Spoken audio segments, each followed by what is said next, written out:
said that the severity of the weather in the winter is something that they can't control, but they'll be doing whatever they can for the remainder of the fall season. For CFTK TV News in Prince Rupert, I'm Helena Demo. Final report is set to be released in the fall.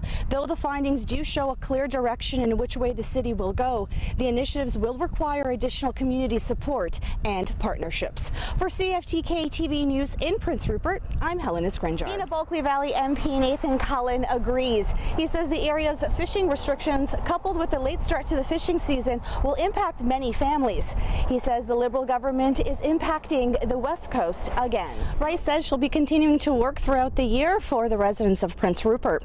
Next week, she'll be hosting a grand opening of her new constituency office, a space that's been designed to be more accessible and larger for community gatherings and drop-ins. Over the last hour, Governor Cuomo has said the state would be accepting mailing-in voting for November. This is something that the state has already done for the primaries back in July. But this time around, it's going to get more complicated because President Trump is currently trying to block funding for the post office, which is of course critical for mailing in these ballots. The rise in stocks just won't quit. Wall Street's three major averages closed at a record high once again today. In fact, the Nasdaq broke through 9,000 points for the first time ever. It's now risen for 11 straight sessions, making it the index's longest winning streak since July of 2009. Right behind me is where the school board met earlier this morning to discuss back-to-school plans with the university's trustees. A few frustrated parents, along with some students, were in attendance, claiming the perceived indecisiveness or the delay in responding was affecting their work plans as well. Sex workers say they're absolutely outraged over the new prostitution bill introduced yesterday by Justice Minister Peter MacKay. Bill C-36 proposes to make prostitution illegal, citing a new Made in Canada model. The bill criminalizes the act of selling sex in public places where children could reasonably be expected to be present. It bans the advertisement of sex for sale online, as well as targeting anyone who receives material benefits from such transactions. A spokesperson for Power, an advocacy group of sex workers, says that criminalizing prostitution will put sex workers at greater risk for violence. She says the banning of the sale of sex in public places will force workers to skip the screening process. During last night's Prince Rupert City Council meeting, senior executives from Ridley Terminals presented an overview of the company's berth expansion project. But the federal government's plan to sell the terminal dominated much of the discussion. Our Helena Demo has more. Ridley Terminals President and Corporate Affairs Manager were in attendance during last night's Prince Rupert City Council meeting. They were on hand to provide council with an overview of the company's berth expansion plans. But the federal government's plan to sell the terminal also came up during the discussion. Councillor Wade Nish asked how the expansion plans would affect the terminal's impending sale.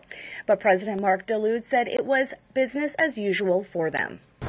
For us, it's just, again, business as usual. The people that have to handle the political aspect of the sales are based in Ottawa, so you can express your opinion to them.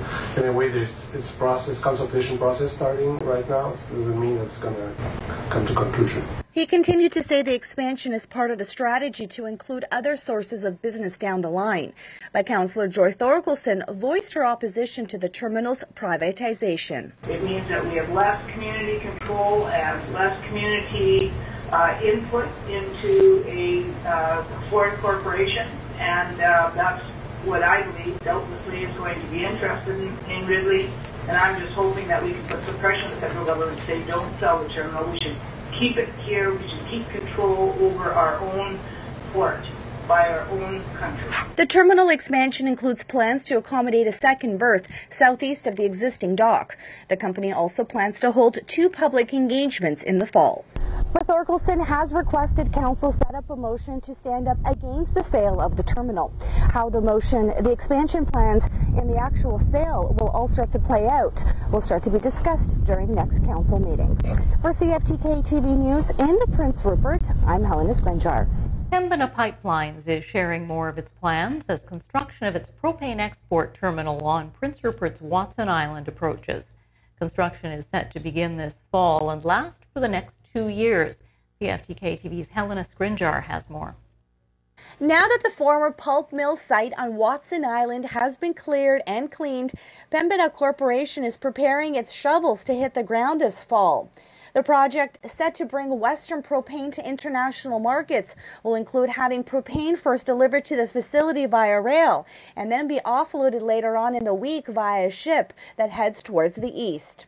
Andrew Piercy, the company's engineering manager, says they plan on using only 20% of the land to make it all work. We're going to take a small portion of that island and build our facility, which really has three parts. It has some rail offloading, so we're going to build some tracks. We're going to build some new rail offloading racks, so that's basically where rail cars will be offloaded from their propane. We're going to build storage, so we have three large storage spheres that will hold about 150,000 barrels of propane, and the rest of it is pumps and pipe that basically to move the propane around the facility from the rail cars to the storage spheres and eventually out to the ships.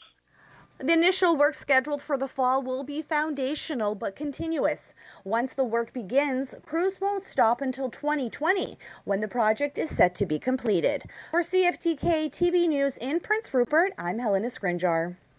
As we told you yesterday, the Department of Fisheries has opened the Skeena River to some recreational salmon fishing, but not for Chinook. CFTK TV's Helena Scrinjar has more details for us tonight.